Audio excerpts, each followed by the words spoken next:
2020, it asked India's Supreme Court to stop media organizations from publishing any COVID-19 related news without first getting clearance from the government. The court refused to do that. That was 13 months ago, more than 16 million cases ago. And those official numbers are not to be mistaken for India's reality. All governments tend to fudge numbers to make things look better than they are. Let's consider the case of Bhopal, the capital of the state ruled by BJP. Last Tuesday, the state reported 5 COVID deaths, and yet 85 cremations were performed following COVID protocols. The numbers being reported by the government are vastly exceeded by the funerals taking place across India. Digital media platform hai kuch. Some digital media platforms are working to dig out the actual figures, but their reach is limited.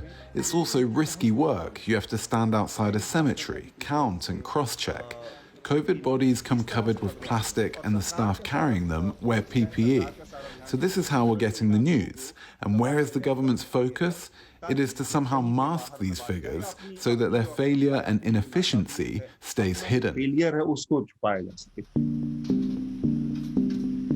The COVID numbers coming out of India have been questioned by scientists who say the relative lack of testing there makes those statistics inherently flawed.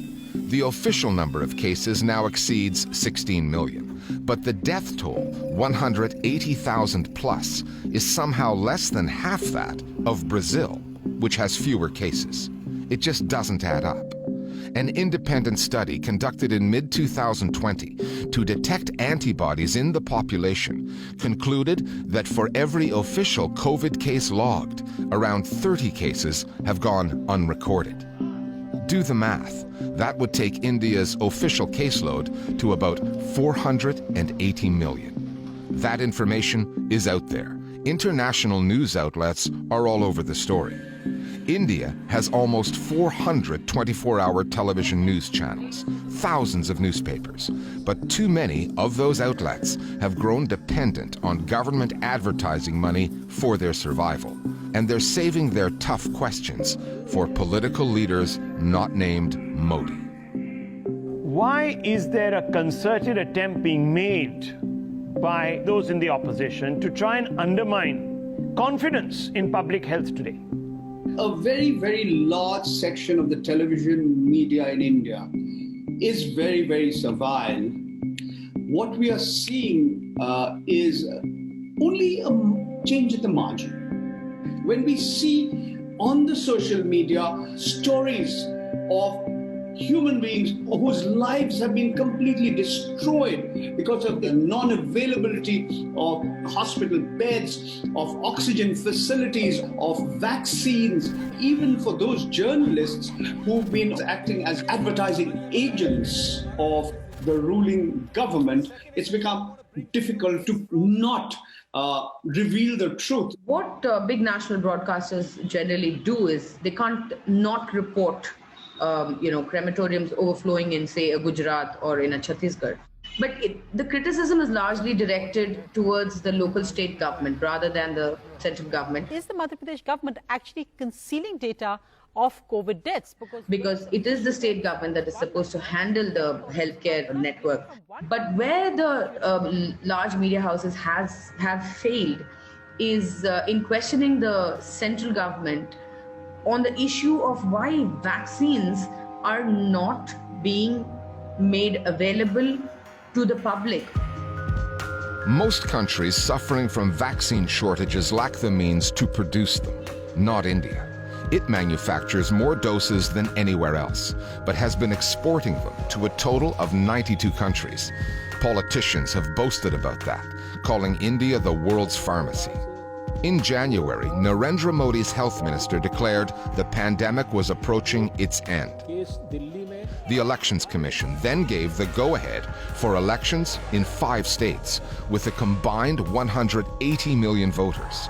Super spreader events in the form of political rallies have since been held, attracting huge crowds, mostly maskless and unvaccinated. So the Prime Minister's party and the incumbent party in West Bengal have been holding massive rallies. आज चारों तरफ मैंने ऐसी सभा पहली बार देखी है. There have been no COVID-related safety protocols followed at these rallies, and there are horror stories emerging gradually out of Bengal. The Prime Minister was shamed by the opposition Congress party into suspending his future rallies. The Home Minister, Mr. Amit Shah, has been saying there is no apparent connection with the disease and the fact that there have been political campaigning and large crowds. At the end of the day, the attempts made by the saner voices that these large gatherings are really fraught with danger seems to be sinking into the minds and the brains of the leadership. It was too little, too late. But what Indians witnessed this month during the Hindu Kumbh Mela festival was even more alarming. Throngs of Hindus, the vast majority of them without masks, descending on the Ganges River day after day. Initially, not much was made of that in the media. And although that did eventually change, contrast the coverage with what we saw in March of last year, when a Muslim movement, the Tablighi Jamaat, brought a few hundred worshippers together in New Delhi, and elements within the Indian media absolutely vilified them. मानव बम जैसे corona virus लेकर घूमने वाले को corona जिहाद नहीं तो क्या कहा जाए? It's a double standard, a revealing one, on Islamophobia on the Indian airwaves. कुंभ बहुत बड़ा स्प्रेडर साबित हुआ है, कुंभ मेला, लेकिन वहां पर भी The Kumbh Mela proved to be a super spreader event, and even then, the media didn't raise the kind of questions that it did when the Tablighi Jamaat's gathering took place in Delhi last year. It shows that the communalization of media, particularly Hindi media, has been extensive.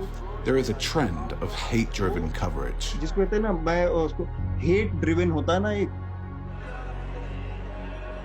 Today we're seeing a sea of human beings going into the river, and we've already seen 5,000 positive cases, and we have no idea how many more are going to test positive, and it's a nightmare situation, and it's disgusting, honestly, that the mainstream media, the big broadcasters, have not been more vocal about this.